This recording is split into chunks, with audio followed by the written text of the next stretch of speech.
আজ এক দুর্লভ দিন। আজ দিন ও রাত প্রায় সমান। প্রতি বছর ২১শে মার্চ সেই দুর্লভ মুহূর্তের সাক্ষী হয় পৃথিবী। এই দিনটিকে বলা হয় মহাবিষুব দিবস। এদিন সূর্য নিরক্ষরেখার ওপর লম্বভাবে কিরণ দেয়। উত্তর গোলার্ধে এদিন বসন্তের সূচনা হয়। দেশ জুড়ে যথাযথ মর্যাদায় পালিত হচ্ছে চৈত্র নবরাত্রি। আজ তৃতীয় দিন। শান্তি ও সমৃদ্ধি লাভের আশায় এদিন দেবী চন্দ্রঘণ্টার আরাধনা করা হয়। এই উদ্দেশ্যে মন্দিরের ভক্তদের জমেছে ভিড়, চলছে পূজাপাঠ।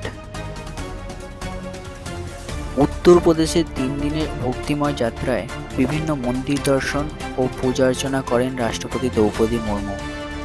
আজ উত্তরপ্রদেশের মথুরায় গোবর্ধন পর্বত পরিক্রমা করেন তিনি দেশবাসীর উদ্দেশ্যে সুখ ও সমৃদ্ধির জন্য প্রার্থনা করেন। রাষ্ট্রপতির এই সফরকে ঘিরে মথুরায় নিরাপত্তা ব্যবস্থা আঁটোসাঁটো করা হয়েছে।